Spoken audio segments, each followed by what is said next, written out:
Thank you very much for joining us. Now, calm is said to have returned to Bimbilla after deadly clashes there last week, which left more than 10 people dead. A dusk to dawn curfew has been imposed on the town, and the police say this helped stabilize the situation. The Northern Regional Security Council visited the place last Saturday to speak to the factions in the conflict. We understand. I'm joined on the line right now by the Public Relations Officer for the police in the region, ASP Ebenezer Tete. Good afternoon to you, sir. Thank you for joining us. Good afternoon. Now, we understand you visited the community last Saturday. What did the police find? Thank you very much. We visited Bimbilla on Saturday. RESEC visited the grounds to assess the security situation and then the extent of damage, and we also took the advantage to speak to the two sides in the Bimbilla conflict. I mean the Nakpa side and then the Regent side. So that's what we did on Saturday. We visited some of the areas where houses were burnt and bodies were also retrieved by the security agencies on the ground. So after that, we held an in-camera meeting with the two sides, as I've indicated, and we spoke to the two sides. Following that, a team of officers from Accra also visited the grounds, and as we speak, they are on the ground. What we are doing is that we are looking at two sides of the coin. We are the regional police headquarters in Tamale, investigating the breach of the curfew. You know, when the curfew was imposed, some persons were arrested for breaking, the curfew rules, and they were subsequently brought to Tamale. As we speak, they are even in court. We have charged 15 of them out of the 21. And the officers also from Accra are also looking at the murder that was occasioned on the ground. And because of that, they have come with experts in ballistics and other, areas. So their work is to look at the carnage that was occasioned on the ground, and to also look at other things. And their remedies will also include taking statements from victims and other persons whose statements will be relevant to the investigation. So we are building two dockets, one on the murder and then one on the breach of the peace. Indeed, let's take it. That's one on the breach of the peace. The persons are before a Tamale court as we speak now. Okay, so ASP, let's take it step by step. You're talking about charging 15 of the suspects out of the 21. What did you charge them with? Breach of curfew. Breach of curfew. Breach of curfew. So are they in police or prison custody? They are before court as we speak now. They are before court as we speak now. Okay, and beyond this, you also talked about you having an in-camera discussion with both factions of the conflict. What did they tell you? Because it was an in-camera meeting, and some of the things that were discussed there were not for public consumption, I will not be tempted to discuss those ones. But generally, it was about talking about the need for them to allow the security agencies to, do their work, and also to talk to them, to also, give peace a chance, and to also try as much as possible not to do anything that will escalate the situation that is on the ground. But there were other things that were discussed, which for now it will be imprudent for my part to. Indeed, and are you saying that they actually gave a commitment that, they would ensure that these atrocities do not recur? Oh yes, they did. They have no other option than to, give us, their commitment, because the men are on the ground, and if anybody should do anything further to affect the fragile peace that we have on the ground now, we have no option than to let the law apply. So yes, they did. And when we visited, there were some persons who, for fear of a reprisal, genuinely have, decided to move away from the town. And they cannot continue to live in that kind of fear and panic. So that is why more men have been sent to the ground. As we speak now, we have over 150 men on the ground, close to about 117 men on the ground, on peacekeeping mission there. So the people there have no option but to collaborate with the police and cooperate with them by way of investigation and by way of trying to bring peace to the area. And that they have given us their firm commitment. Mr. Tata, do I take it to mean that you have intensified security in there between, the time it happened when you said there was calm and now? Oh, yes. On the day in question, we dispatched some men to the ground, and subsequently, additional men have joined the men on the ground. So we have reinforcement. We have a sizable number of security on the ground. And then their responsibility is to ensure that the Bimbilla Township and the surrounding areas are constantly patrolled, and to also ensure that people obey and observe the curfew that have been imposed on the area. Because anybody who will be caught, in breach of the curfew will be breaking the laws of Ghana, and that person will be dealt with. So the men there are there to beef up their numbers there and to also assist their colleagues to perform other, policing duties. And indeed, you just confirmed that some people, for fear of their lives, have deserted this community, Bimbilla. Any assurance being given to such people to return? It will all depend on the people, the two sides in this whole conflict. The security, those who are there cannot be there forever. They are going there will be temporary, and because they are performing other very, very important duties elsewhere, they have been drafted to those areas to go and perform a special duty, and they cannot be there in perpetuity or forever. So, yes, subsequently, if they are withdrawn, whether peace comes to the area or not will depend on the two sides. And that's why we are very, very particular about, apart from the strong security presence there, we are also embarking on other engagement to also try and talk to the two sides so that they will give peace a chance, so that the conflict in the area will be resolved and resolved amicably for all persons. Let's wrap up this conversation, but some clarity here. Last Friday, you told us that over 17 of the suspects had been arrested. Are those people the same people that you've charged with breaching the curfew time? Exactly. Okay, sure. Thank you very much. ASP Ebenezer Tete, he speaks for the police in the northern region. Some politics now, and the governing New Patriotic Party says it will not be blackmailed by party faithfuls as it continues to carry out its own internal mechanisms to assist the president in the appointment of MMDCEs. According to the party's acting General Secretary John Boadu, the party through its constituency representatives have started receiving applications at the constituency level, after which a short list will be sent to the national headquarters. The focus, he said, is to help the president identify individuals who can assist him achieve his vision, hence the need for party faithfuls to remain calm and not seek to influence the process through agitations. Just in record time of just within a month that he was inaugurated and sworn in as the president, has been able to put in place his substantive ministers in record time in a month with the help of Parliament, both majority and minority. We've seen and witnessed one of the most rigorous and thought-provoking vetting process that now we have substantive ministers in place. Very soon, we will hear that of the deputy ministers.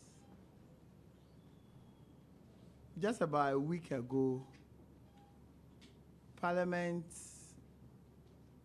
repealed an act that enabled the president to appoint 30% of its government appointees to the various MMDAs. And that was done, and the appointment of same was done. In these appointments, as per the law, stakeholders in the various districts are consulted. Chiefs, opinion leaders, and all. But in most of these cases, especially because it's a limited appointment, that if you consider a lot of our people that worked to ensure the sweet victory of ours, a lot more of our people may wish to be appointed, only that the numbers involved are limited. So you hear one or two comments from our people, which is understandable. We are appointing close to 3,000 people. So if one or two areas, just as we witness, I think that it is a plus. It clearly shows that the party is really consulting his people in some of these decisions. And most of the things that came up as a result of lack of communication amongst our people. For instance, the example of Odudiodo, where the acting chairman given the slot to represent its constituency or its district at the Accra Metropolitan Assembly, decided that although the previous chairman had been suspended, he felt that he comported himself so well, and so he was giving that slot to him. Unfortunately for him, he didn't do broad consultation with his party people, and that angered some few of our party members, and that issue has been resolved. I can give you a series of examples of such occurrence, but it's one out of a lot. We are also getting ourselves ready to appoint for now, because our manifesto clearly states, and that's what we believe in, that metropolitan, municipal, and district chief assemblies or district chief officers must be elected. And we are going to ensure that we do so. But before you can do so, there's already an existing term of office of elected assembly members, which must end before you can do so. And this will end right around 2018. So before then, we need to get our MMDCs in place. And the process is just the same as the government appointees that we did. As part of Nana Addo Dankwa Akufo-Addo's rounds throughout the country, both internal elections and the general elections, he did tell his constituency people that in appointing MMDCs before the actual elections will be done, he will consult them in doing so. But one must also recognize it is in his right to do so. He will consult them, he will consult chiefs around, he will consult clergy, he will consult Malams, Islam, Muslims, and all that. And that is the process that we started. If you remember, about a week ago, I sent out, about 2 weeks, a directive that people who want to be MMDCs in the various municipal assemblies should apply to the constituencies, and that has been done. Few shortlisting were done. For some time, they were also to report to the region, and that was also done. The region had duly submitted all applications to National Party. We've sat down to go through. There were some regions and some constituencies that some few shortlisting were done. In some cases, 19 people applied. In some cases, 20 people applied. For us sitting here, it will be difficult to be able to go through these 19 people and take a decision. So we allow the various constituencies and the regions to do some shuffling. And that has been done. That is causing some few consternations on the ground. But that's how it is. It's about making sure that you get the best for the party. We've received that. We received reports of some people who, to them, they've been unjustifiably delisted from the shortlist. We've given room for some of them, particularly parliamentary candidates who contested. to petition the General Secretary, that's the National Secretariat, if we feel that the applications are justified, their petitions are justifiable, we'll look into it. That is not to say that they will immediately be the ones to be appointed, but in order to give room for all these people, especially on the ground, who feel that for one reason or the other, they are not in good terms with maybe their constituency people or the region people, they've been unjustifiably delisted. We are giving room for such a thing to be done. The other thing that I think that my party people and everybody must understand is that the president is the sole decision maker in this. All that is being done is consultation with party people and consultation with other stakeholders. He, as the president, and the vice president, for instance, who was responsible for campaigning in the north, as part of his rounds, depending on the kind of arrangement in place, may have gotten into some agreement, because you remember that just after the primaries of parliamentary candidates, there were some few skirmishes on the ground where some people wanted to go independent and all that. The broad arrangement has been done. You understand? So I think that it goes beyond just shortlisting at the constituency, shortlisting at the region, or even shortlisting at the national level. It came to our notice when we had a meeting about 3 days ago with our regional chairpersons, that the number of women applicants in total is not enough. It's not enough. What may be the reason? Maybe they weren't aware of applications thereof, or they may even are being intimidated to apply. Now we've given room for qualified women, and we know that the New Patriotic Party and the Ghanaian women have the experience and have the background to become MMDCs of our country. So this combination of events may lead to a decision that may not necessarily be the short list that has been brought from the constituency or the region or even national. Now, management of the Kumasi South Hospital is appealing for support to complete an abandoned maternity ward project as the facility struggles with space to manage over 250 deliveries in a month. The Kumasi South Hospital was recently elevated to a regional hospital status, but the necessary facilities and space to complete the upgrade. Medical Director of the hospital, Dr. Ofori-Buedu, says some mothers after delivery are made to sleep in the walkway of the maternity ward for lack of space. Meanwhile, a 70-bed capacity maternity ward has been abandoned for over 10 years. Love FM's Erastus Asaridonko reports. Okay.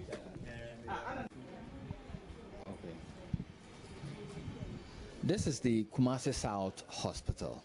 It serves about 12 communities, and it takes referrals from several hospitals in this part of Kumasi. Now, this is the maternity ward where we're standing right now, and it takes about 250 deliveries in a month. And sometimes facilities get overwhelmed. These beds you see here are sometimes spread on the floor for mothers who have just delivered to sleep on. And that's the nature of the problem they have here. The place is congested most of the times, and they need expansion of facilities to be able to cope with the pressing nature of demand. But that will come with some funds to be able to achieve that.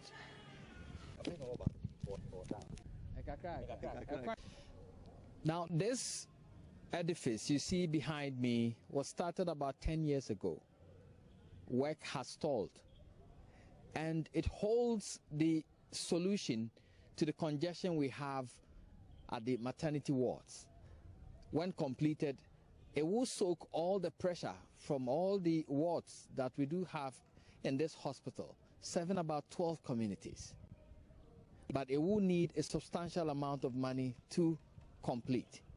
Let me speak with Dr. Ofori-Buedu, who is the Director of the Kumasi South Hospital. Doc, why has this project stalled? That's a very interesting question. The truth is, I don't know why. I came to inherit it some years ago, and we have tried. I've spoken with my people at the regional health, and even sometimes at the ministry. And then the word is, we will find time and then some money to complete this project. But so far, I've not seen any structure, any works on it. Now, you get a lot of patients coming in here. How many in a day? Oh, a day, the entire hospital, we see more than 500 people. At the maternal and child, which has the highest population, we see more than 300 in a day. And for people who come inpatient deliveries, they are more than what's the capacity of the ward. So many time we have to put them on the floor. I can imagine a patient who has just delivered and then being nursed on the floor. It reduces the quality of care we give them. That's why we are making this appeal. What will it take to finish this project? I can't quote a figure, but I remember I spoke with the contractor who was on it, an elderly Nana, and then he was willing to even do it in phases, as if we could get the necessary support and then the necessary permission from the health service. And it's going to take a lot of money, at least. I'm not sure, from what he tells me, it will be less than $1 million, or 1 million Ghana cedis. So in a hospital that takes care of about 250 deliveries in a month, I guess it's urgent that we complete this project to bring relief to many Ghanaians who seek health care here. Reporting for Joy News, Erastus Asaridonko, Love FM, Kumasi. Let's stay on health, and the Food and Drugs Authority says it is worried at the speed at which people are using social media to spread falsehood on purported fake product. The FDA says in most cases, the products being circulated as fake and poisonous do not even exist. The concern is coming after some pictures went viral on social media indicating a poisonous fruit drink that had apparently been imported into Ghana. A chief regulatory officer, Kofi Esel, told me on Newsdesk this morning the FDA will also deal ruthlessly with any individual helping people to proliferate counterfeit drugs. Well, it's untrue in the sense that there is no such product on our markets in the first place. And anyone who claims he's seen this. You see, it's unfortunate that gradually people are abusing social media. And so people have been taking advantage of that to go on trade wars with the competitors on social media. And so something can even start in Nigeria.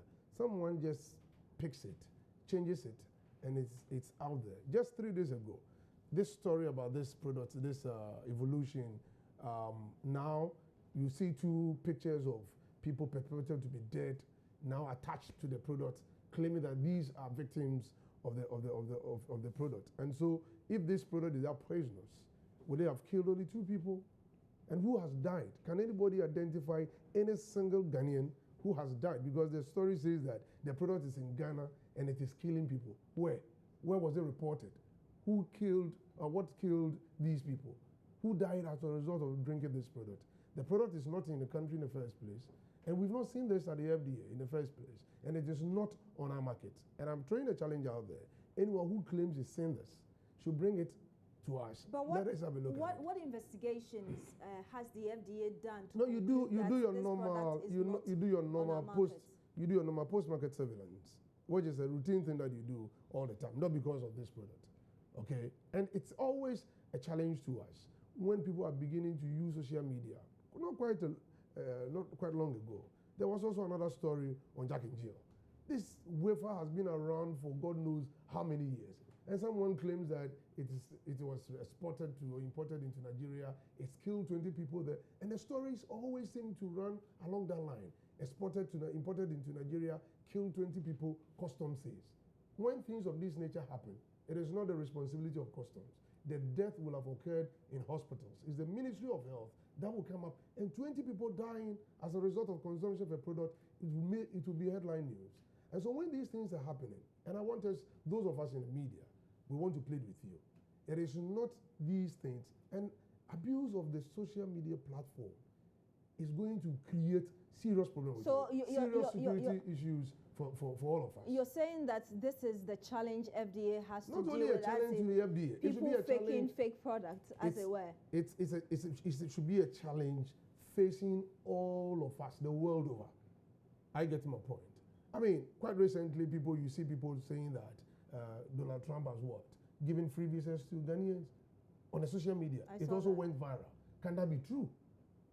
Okay, so issues on social media. If someone claims he has found any product that is fake, that is poisonous, that has killed people, the right place to report such matters will be at the FDA, or even go to the nearest police station and report it. The FDA will investigate. Social media stories, and I want to use this platform to tell people, do not unnecessarily throw things out there on social media because of abuse of social media. When you are even telling the truth, seriously, people will not take them seriously again. And so it is no good trying to use social media to try and do these things, because unfortunately, like I said, we also have people doing trade wars on social media, attacking their competitors, one competitor or the other. And it doesn't go well for all of us. Based on the way you're talking, it seems that FDA has had to deal with a lot of these issues coming up. How many, for instance, of products have come to the attention of FDA because people send social media messages around that, these products are dangerous, and the FDA we heard of the dew water. You recall dew water that was exported from Tanzania to Nigeria, and it's in Ghana, and people keep adding on. Okay, and some of the stories are not, there's even some truism in the stories, the way it is twisted, makes it very difficult for anyone to follow. Okay, and it becomes a wild goose chase. Where do you start from? So when you say this product is already in Ghana where? The fellow who is reporting that he has found this and he has saved your life and he wants you to save other people's life. Come on, we are becoming gullible to these funny stories. And it's no good. How much does it cost the FDA in trying to investigate these claims and these reports? No, it costs you a lot of human resource, because the country over, you have regional offices all over the country, and officers who have to be thrown out there to go and find out truly if these products are in circulation. So what it means is that other activities will have to come to a halt. So they concentrate your effort as far as human resources is concerned, other logistics, to be able to carry out this investigation to confirm or otherwise whether these stories that we are hearing. I get my point. People will do us a lot of good if they can tell us or give us precise information. I get my point. Otherwise, we become a wild goose chase. And so far, all the investigations that we have done, all the stories that we have followed up, excuse me to say that, it is nothing but hoax. Mathematics as a subject evokes fear in some students. The mass failure of students at the BEC and WASI levels give reasons for people to worry. Professor Anko has been speaking to Maxwell Agbagba in the following interview. Abysmal performance, in fact, it is. And there are so many factors. But you see, in the long run, the question is, who is taking the exam, who is failing the exam? It's the student. So the focus must be on the student, even though there are some other variables, like the teacher, the curriculum, the textbooks they use. All of those things are very important. But the final focus must be on the student, because the teacher teaches, the student learns. It's the learning aspect that is having a lot of problems. Because the students these days don't want to study. They spend a lot of time on social media at the expense of studying to understand. And they are not disciplined. You see, when you came here, you saw them very quiet. Even though there are many students having different levels, they are sitting together, but they are studying. Studying, focus on what they are supposed to do. Do you have that in the school system? No. They don't do anything at all. But the thing is, if you are disciplined and you focus, you can make it. You see? So I will say the major issue is the students are not focusing to study. Okay. They're not focusing to study. Even though teachers are supposed to teach. I keep saying that teaching must be 30%. Learning must be 70%. You see, teacher teaches only 30%. Student learns 70% of the material. So if the student not learning, you can make it. Teacher is not going to write the exam for you. Your father is not going to write the exam for you. Not your brothers or sisters, nobody. It's you, the student. So our focus, you can see, is on the student. Sure. The students must know how to do it. You see, it's very bad because, you see, we make it look like you can do anything in mathematics and move you forward. You see, but mathematics is a core, very, very important because mathematics is everywhere. And the principles and methods of mathematics ensure the efficiency of everything that we do. It's not the case that you're not going to do core mathematics subject. If you go to medicine, you go to marketing, you go to codem, law, there's serious mathematics there. So it's a mistake if you think I'm going somewhere without mathematics. So it doesn't matter, let me just scrap the surface and be allowed to go. No. You see, the other issue we have to look at is what should be the entry requirements? Should it be on the strict examination basis as we have, or we must, diversify our entry requirements, to come and go to the tertiary institutions? You see, we are too much focused on examinations. Some people can do well without the way we organize examinations here, by going through projects, other means, to see what the people can do, and that can qualify them to the university or to tertiary institutions. But you see, our focus is too much on the formal examination as the only source by which we determine your qualification for, upward, advancement in education, which is bad in itself. You see, there's so much you have to do in terms of restructuring education in the country. You see, there's so much to be done. But do you have the courage to do it? Do you have people who are ready to do that? You see, can people be admitted to the university just out of their mock examinations, their classroom performance in their school system, everything that they do in the school? Even can sports play part? Can something from sports, your social responsibility, play some part in your admission into higher education? We've got to look at the whole thing comprehensively and stop looking at mathematics. Did you get A? Did you get B? Did you get C? Otherwise, fail. That's the end of your life. No. There are many things to look at. If they're prepared, they can do that. But you see, we are not courageous enough. We are not courageous because of what has been dumped on us, examination, formal examination. We are afraid to move away from it. Flooding.